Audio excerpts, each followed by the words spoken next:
வணக்கம் நண்பர்களே. இப்போ நம்ம பார்க்க போகிறது ஃபஸ்ட்டு டாப்பிக்கு கோல்பர்க்கருடைய மாரல் டெவலப்மெண்ட் தியரி பற்றி ஒரு அறிமுகத்தை தான் நம்ம பார்க்க போகிறோம். நம்ம ஃபஸ்ட்டே இதுக்கான சிலபஸாக நம்ம ஃபஸ்ட்டு பார்த்தோம். இப்போ நம்ம பார்க்க போகிறது இதோடைய அறிமுகம் இன்ட்ரடக்ஷன் வீடியோ தான் பார்க்க போகிறோம்.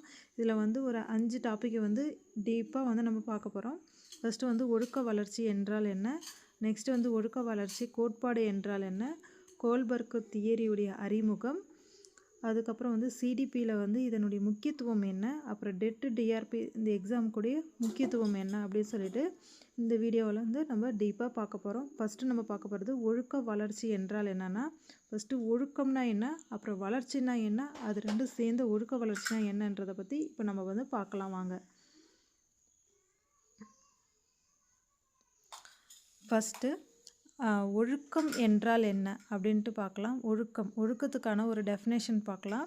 ஒழுக்கம் என்பது சரி மற்றும் தவறை உணர்ந்து சமூகம் ஏற்றுக்கொள்ளும் நல்ல மதிப்புகள், நெறிமுறைகள் மற்றும் பொறுப்புடன் நடந்து கொள்வதே ஆகும்.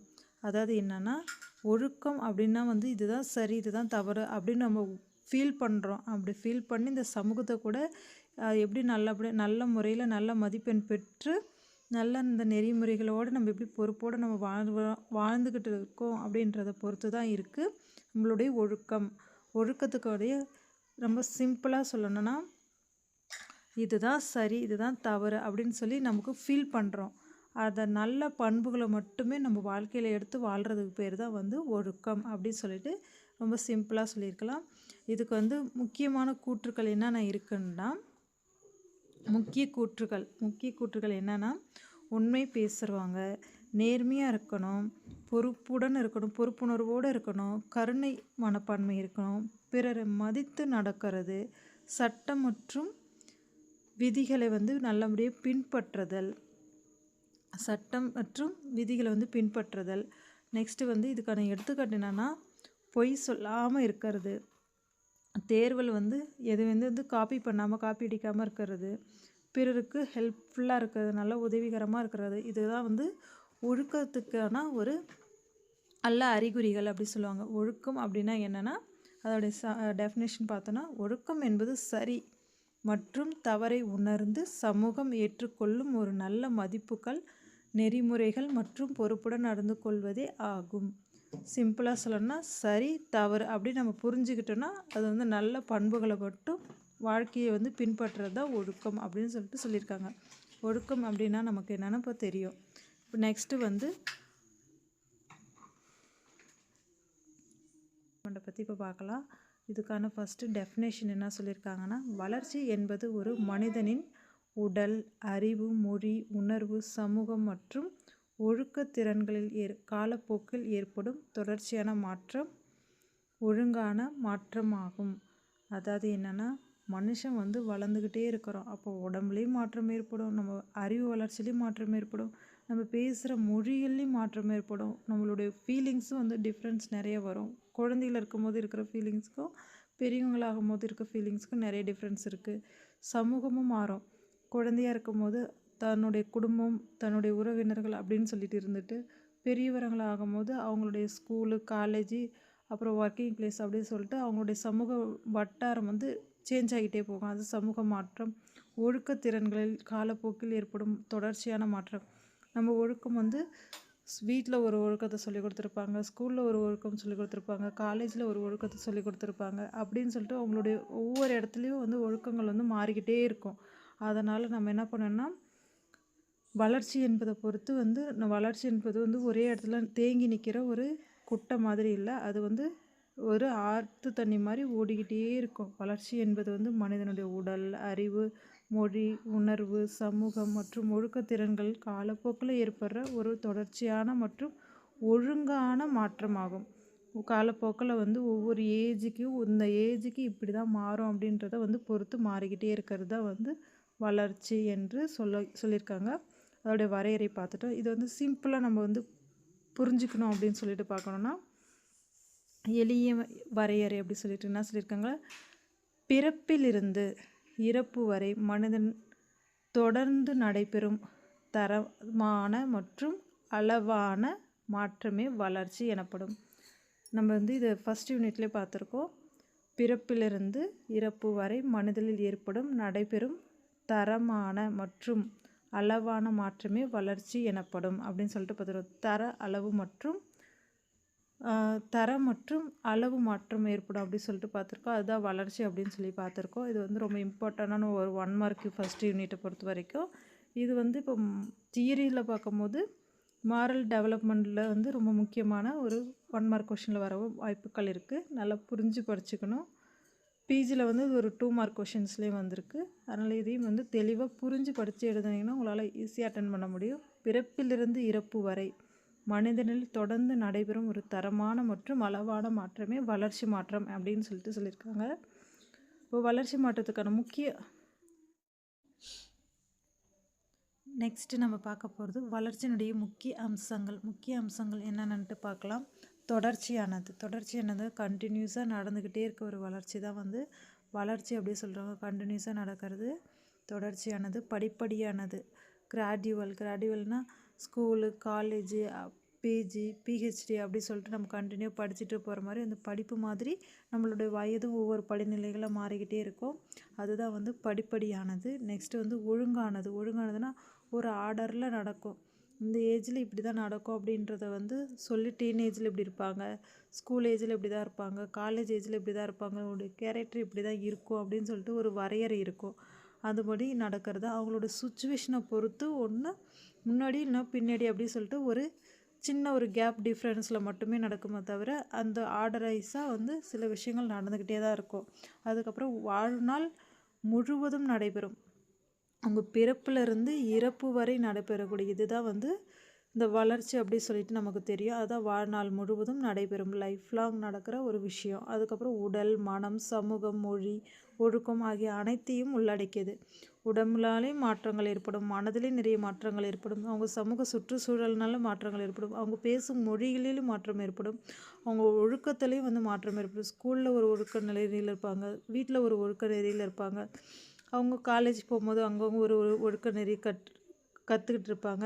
அப்படின்னு அவங்கவுங்க சேர்கிற அந்த குழுக்களை பொறுத்து அவங்களுடைய ஒழுக்க நெறி வந்து மாறுபாடுகள் ஏற்படும் அப்படி சொல்லியிருக்காங்க. இதான் வந்து முக்கியமான அம்சங்கள். தொடர்ச்சியானது, படிப்படியானது, ஒழுங்கானது, வாழ்நாள் முழுவதும் நடைபெறும், உடல், மனம், சமூகம், மொழி, ஒழுக்கம் ஆகிய அனைத்திலும் உள்ளடங்கியது அப்படி சொல்லிட்டு பார்த்தோம்.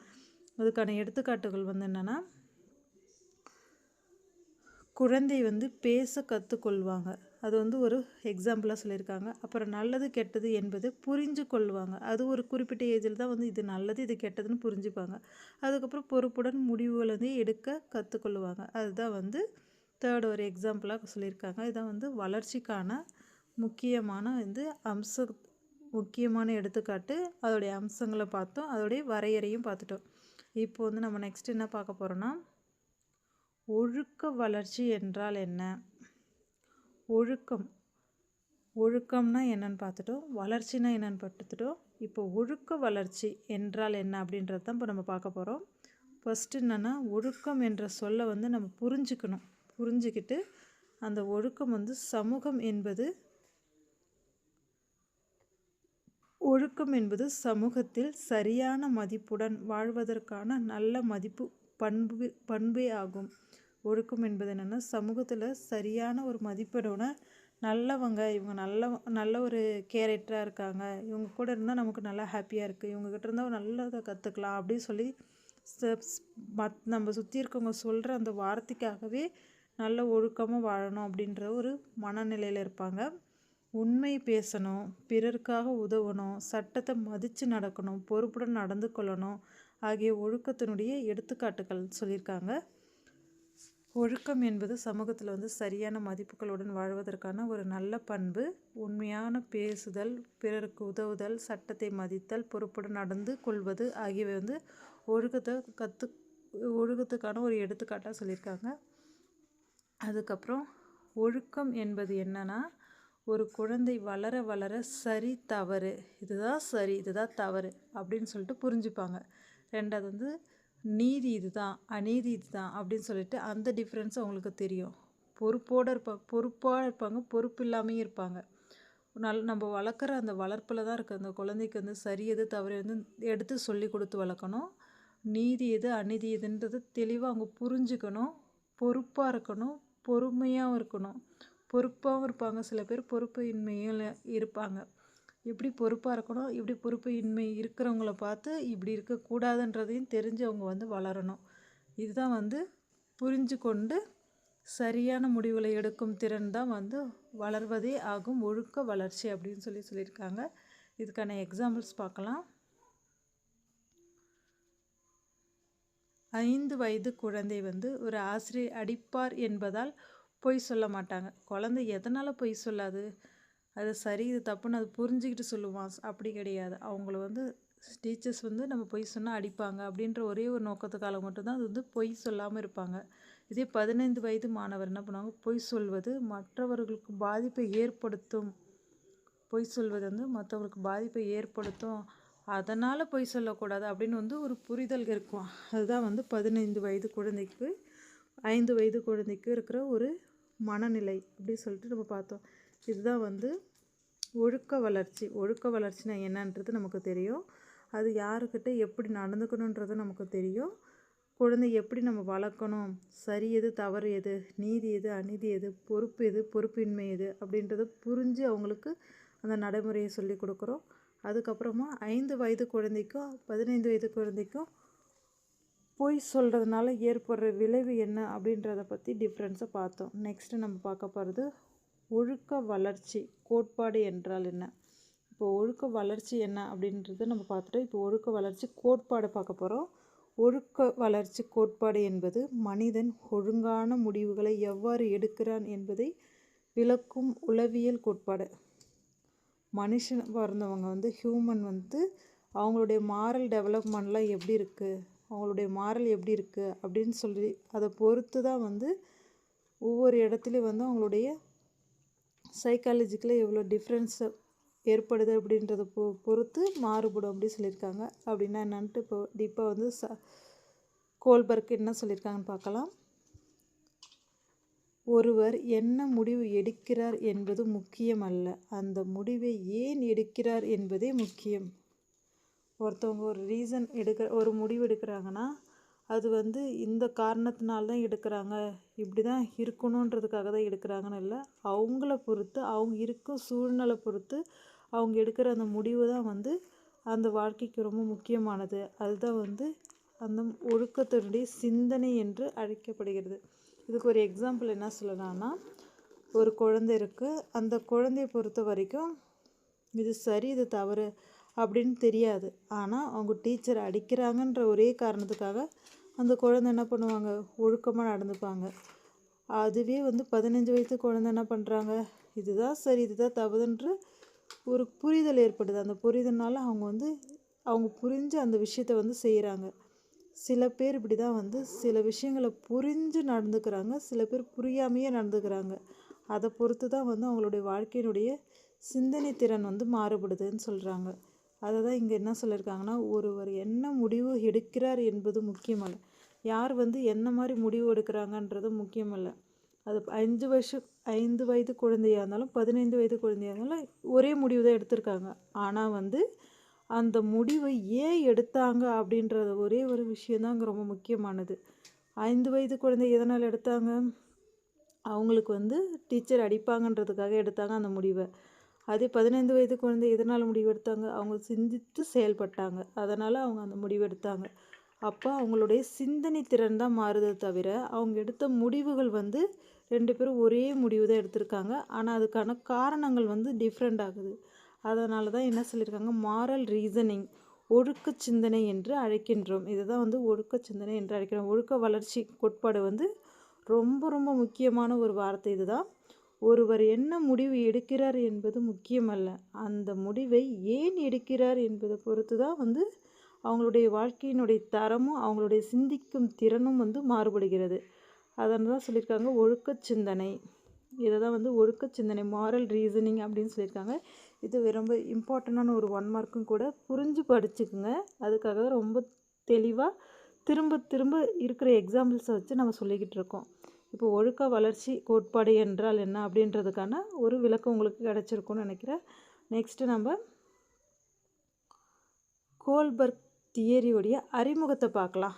இப்போ வந்து நம்ம வந்து மாரல் டெவலப்மெண்ட் தியரி அப்படின்ற ஒரே ஒரு வார்த்தைக்கான அர்த்தத்தை மட்டும் ஒழுக்கம் அப்படின்னா என்னன்னு பார்த்தோம். வளர்ச்சி அப்படின்னா என்னன்னு பார்த்தோம். ஒழுக்க வளர்ச்சி அப்படின்னு சொல்லிட்டு என்னன்னு பார்த்துட்டோம். அதுக்கப்புறம் ஒழுக்க வளர்ச்சி கோட்பாடுக்கான காரணம் என்ன, ஒழுக்க சிந்தனை அப்படின்றத பற்றி நம்ம தெளிவாக பார்த்துட்டோம். இப்போ நெக்ஸ்ட்டு நம்ம வந்து இதெல்லாம் சொன்ன அந்த தியரி சொன்னார்ல, அவர் யார், எங்கேருந்து வந்தார், எதுக்காக வந்தார், எந்த ரீசனாலும் நமக்கு இதை வந்து சொல்லிக்கிட்டு இருக்காரு. அதை சொன்னதுனால நமக்கு என்ன பலன் கிடைச்சிது, இந்த பலனை வச்சு நம்ம எப்படி இந்த குழந்தைங்கள வந்து சிந்தித்து செயல்பட வைக்க போகிறோன்றதை பற்றி இப்போ நம்ம வந்து பார்க்கலாம். கோல்பர்க்குடைய தியரியுடைய அறிமுகம். லெவன்ஸ் கோல்பர்க் ஒரு அமெரிக்க உளவியலாளர், அது சைக்காலஜிஸ்ட்டு, அமெரிக்காவை சேர்ந்த ஒரு சைக்காலஜிஸ்ட். இவர் வந்து ஜீன் பியாஜினுடைய மாரல் டெவலப்மெண்ட் கருத்துக்களை அடிப்படையாக கொண்டு இந்த கோட்பாடை வந்து உருவாக்கினார்.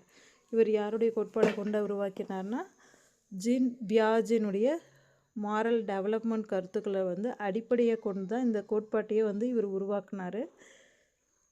இந்த கோட்பாடு வந்து மொத்தம் 3 நிலைகள், மூன்று நிலைகளையும் 6 அடிப்படை படிநிலைகளையும் கொண்டிருக்குன்னு சொல்லியிருக்காங்க. சிடிபியில் வந்து முக்கியத்துவம் என்றால் என்ன அப்படி சொல்லிட்டு பார்க்கலாம். சிடிபியுடைய முக்கியத்துவம் என்னென்னா, சைல்டு டெவலப்மெண்ட் அண்ட் பெட்டகாலஜி அப்படின்னா என்னன்றதை உடைய முக்கியத்துவத்தை பார்க்கலாம். நம்ம எல்லோரும் வந்து சைக்காலஜி அப்படின்னு சொல்லிட்டு தான் மேக்ஸிமம் இல்லை சர்ச் பண்ணி பார்க்குறதும் சரி, படிக்கும் போதும் இந்த சப்ஜெக்டை எல்லாருமே சைல்டு சைக்காலஜின்னு சொல்கிறாங்க. அப்படி கிடையாது. Child development and pedagogy. சைக்காலஜினா வந்து மென்டலாக அவங்க எப்படி வந்து ப்ரிப்பேர் ஆகிறாங்க அப்படின்னு சொல்லிட்டு அவங்களுடைய மனநிலையை பற்றி படிக்கிற படிப்பு. ஆனால் நம்ம இது வந்து பெட்டகாலஜின்றது என்னென்னா, அந்த குழந்தைக்கு எப்படி கற்றுக் கொடுக்கணும், எப்படி அவங்க கற்றுக்கிட்டு அவங்க எப்படி வளர்கிறாங்க, அவங்களுடைய வளர்ச்சி நிலை எப்படி இருக்கோ, அவங்களுடைய மனநிலை எப்படி இருக்கோ அப்படின்னு சொல்லிட்டு ரொம்ப டெப்த்தாக பார்க்குறது தான் வந்து சைல்டு டெவலப்மெண்ட் அண்டு பெட்டகாலஜி அப்படின்றது இந்த சப்ஜெக்ட்டு. இது தெளிவாக ஃபஸ்ட்டு புரிஞ்சுக்கிட்டு எல்லோரும் படிக்கணும். சைக்காலஜி வேறு, சைல்டு டெவலப்மெண்ட் அண்டு பெட்டகாலஜி அப்படின்றது வேறு. சிடிபியில் வந்து ஒழுக்க வளர்ச்சியில் ரொம்ப முக்கியமான ஒரு பாடம் தான் வந்து சொல்லியிருக்கோம். இதில் வந்து தியரின்றது வந்து ரொம்ப இம்பார்ட்டண்டான ஒரு பகுதி. குழந்தையினுடைய சிந்தனையை புரிஞ்சு கொள்ளலாம். இது வந்து சிடிபியோட முக்கிய நோக்கம் என்னென்னா, குழந்தைங்களுடைய சிந்தனை திறனை புரிஞ்சுக்கிறதும், ஆசிரியர் மாணவருடைய ஒழுக்க வளர்ச்சியை வந்து மேம்படுத்துறதும், வகுப்பறையில் வந்து நல்ல மதிப்புகளை வந்து உருவாக்குறது தான் இதோடைய முக்கிய நோக்கம். சிடிபி அப்படின்னாவே என்னென்னா, சைல்டு டெவலப்மெண்ட் அண்ட் பெட்டகாலஜி அப்படின்னா, சைல்டு டெவலப்மெண்ட் அண்ட் பெட்டகாலஜி. இது வந்து முக்கிய நோக்கம் என்னென்னா, ஒழுக்க வளர்ச்சி வந்து முக்கியமான ஒரு பாடத்தில் வந்து நம்ம பார்க்குறோம். ஒழுக்க வளர்ச்சி எப்படி வந்து அந்த குழந்தைக்கு இருக்குது, அதை எப்படி படிப்படியாக வளர்க்குறது, எப்படி வளர்ந்துருக்கு, அப்புறம் ஆசிரியர் மாணவருடைய ஒழுக்க வளர்ச்சி எப்படி இருக்குது, அவங்க 2 பேருக்குள்ள உறவு முறை எப்படி இருக்குது, அவங்களுடைய உறவு முறை எப்படி இருக்குது, அவங்களுடைய ஒழுக்க நெறிகள் எப்படி இருக்குது, குழந்தைங்களுக்கு நம்ம எந்த மாதிரி ஒழுக்க நெறிகளை கற்றுக் கொடுக்கணும், அவங்க எந்தெந்த மனநிலையில் இருக்கிறாங்க, அவங்களுடைய குடும்ப சூழ்நிலை எப்படியா இருந்தாலும், ஆனால் ஸ்கூலுக்கு வந்தோடனே அவங்களுடைய எப்படி நம்ம பார்த்துக்குறோம் அப்படின்ற சொல்லிட்டு ரொம்ப டீப்பாக ரொம்ப எலாபரேட்டாக படிக்கிறது தான் வந்து சிடிபியோட முக்கியத்துவத்தை வந்து நம்ம புரிஞ்சு படிச்சுக்கணும். இதுதான் இந்த சப்ஜெக்ட் வந்து சிடிபிக்கும் சைக்காலஜிக்கும் இருக்க டிஃப்ரென்ஸை பற்றி தெளிவாக புரிஞ்சுக்கிட்டு இந்த சப்ஜெக்டை வந்து நம்ம நல்லா மேம்படுத்தி படிக்கணும். சைக்காலஜி நம்ம எடுத்து பார்க்கக்கூடாது. இது வந்து ஒரு சைல்டு டெவலப்மெண்ட் பெட்டகாலஜி அப்படின்னு சொல்லி நம்ம படிக்கணும். நெக்ஸ்ட்டு வந்து போட்டித் தேர்வுகள் முக்கியமானது அப்படின்னு சொல்லிட்டு இந்த ஒரு சின்ன டாபிக் ஆட் பண்ணியிருக்கேன். எதனால் ஆட் பண்ணியிருக்கோன்னா வந்து கோல்பர்க்குடைய தியரி வந்து டீச்சர்ஸ் அப்படின்னு சொல்லி பார்க்கும்போது ரொம்ப ரொம்ப முக்கியமான ஒரு தியரியும் கூட. இது வந்து குழந்தைங்களுடைய சிந்தனை, ஒழுக்க சிந்தனை வந்து எப்படி படிப்படியாக வளருது அப்படின்றது தான் இதோடைய ஒரு மூல காரணம் அப்படின்னு சொல்லிட்டு கோல்பர்க்குடைய தியரியில் நமக்கு படிக்க போகிறோம். அதை பற்றின டீட்டெயிலாக அது வந்து எந்தெந்த எக்ஸாமில் ரொம்ப முக்கியமாக இந்த கொஷின்ஸ் கேட்டிருக்காங்கன்றதை நம்ம சின்னதாக ஒரு லைனில் பார்க்க போகிறோம். டெட்டில், டிஆர்பி, பிஜி, பிஎட்டில் வந்து 1 மார்க் 2 மார்க் 10 மார்க் அப்படி சொல்லிட்டு இது வந்து ரொம்ப இம்பார்ட்டண்ட்டாக கேட்டிருக்காங்க. அப்புறம் கேவிஎஸ், என்விஎஸ் அப்படி சொல்லிட்டு எல்லா எக்ஸாம்ஸ்லேயுமே வந்து ரொம்ப முக்கியமான ஒரு கொஷினை இதை கேட்டிருக்காங்க. அதனால் வந்து இந்த கோல்பர்க்குடைய தியரி புரிஞ்சு தெளிஞ்சு படிச்சுக்கணும். நெக்ஸ்ட்டு வந்து முடிவுரை என்ன சொல்லியிருக்காங்கன்னா, இந்த வகுப்பில் நம்ம என்ன பார்த்தோன்னா, ஒழுக்கம் அப்படின்னா என்னன்றதை பார்த்தோம். அப்புறம் வளர்ச்சி என்னன்ட்டு பார்த்தோம். ஒழுக்க வளர்ச்சி அப்படின்னா என்னன்னு பார்த்தோம். ஒழுக்க வளர்ச்சி கோட்பாடுனா என்னன்னு பார்த்தோம். இந்த கோட்பாடோடைய எக்ஸாம்பிள்ஸ் என்னன்ட்டு சொல்லிட்டு பார்த்துட்டோம். அப்புறம் இந்த எந்த மாதிரி போட்டித் தேர்வுகள்லாம் வந்து இந்த கொஷின்ஸ் கேட்பாங்க, எதுக்கு கேட்பாங்கன்றத பார்த்துட்டோம். இதெல்லாம் வந்து நமக்கு ஒரு தெளிவு. ப்ளஸ் வந்து இதை யார் எழுதுனாங்க, எந்த நாட்டை சேர்ந்தவங்க அப்படின்னு சொல்லிட்டு அவரை பற்றி ஒரு சில வரிகள் பார்த்தோம். நெக்ஸ்ட்டு வந்து அவரை பற்றி இன்னும் கொஞ்சம் டீப்பாக நம்ம வந்து நெக்ஸ்ட்டு வீடியோக்களில் வந்து இந்த பிளேலிஸ்ட்டில் வந்து நம்ம பார்க்க போகிறோம். அதை பற்றி தான் இந்த வீடியோவில் வந்து லாஸ்ட்டாக நான் கொடுத்துருக்கேன். என்ன கொடுத்துருக்கேன்னா, இந்த முழு வீடியோவில் வந்து நம்ம வந்து சாதாரணமாக ஒரு சின்ன பாயிண்டில் தான் பார்த்தோம். ஒரு 4 முக்கியமான பாயிண்ட்ஸை பார்த்தோம். நம்ம புரிஞ்சுக்கணுன்றதுக்காக மட்டும்தான் இந்த வீடியோ. இதுக்கப்புறம் பார்க்க போகிறத இந்த தியரி பற்றி ரொம்ப முக்கியமானதெல்லாம் பார்க்க போகிறோம். 1 மார்க் கொஷின்ஸ், ரிப்பீட்டட் கொஷின்ஸ்லாம் வரும். இப்போ நம்ம பார்த்ததுலேருந்து மட்டும் ஒரு 4 1 மார்க் கொஷின், ஒரு 2 2 மார்க் கொஷின் அந்த ஸ்டேஜில் நம்ம படிச்சிருக்கோம். நெக்ஸ்ட்டு நம்ம பார்க்க போகிறது வந்து இவருடைய வாழ்க்கை வரலாறு, அப்புறம் definition, meaning, objective, assumption, features, pre conventional level, conventional level, post conventional level, அப்புறம் ஸ்டேஜ் ஃபஸ்ட்டுலேருந்து 6 வரைக்கும் பார்ப்போம். அப்புறம் ஹின்ஸ் டெல்மா அப்படின்ற ஒரு பிஜியில் ரொம்ப இம்பார்ட்டண்ட்டாக கேட்கக்கூடிய ஒரு 5 மார்க் கொஷின், 2 மார்க் கொஷின் எல்லாமே வந்து ரொம்ப இம்பார்ட்டன்ஸு. அப்புறம் எஜுகேஷன் இம்ப்ளிமெண்டேஷன், இது வந்து அதிகமாக கேட்கக்கூடிய ஒரு முக்கியமான தியரி கொஷினில் வந்து இம்பார்ட்டண்டான அட்வான்டேஜ், டிஸ்அட்வான்டேஜ், அப்புறம் டிஃப்ரென்ஸ், பைகேட்டுடைய தியரியும் கோல்பர்க் தியரிக்கு டிஃப்ரென்ஸு, அப்புறம் ப்ரீவியஸ் கொஷின்ஸை வந்து அடுத்தடுத்த வீடியோக்களை நம்ம பார்க்க போகிறோம். இந்த அனைத்துமே வந்து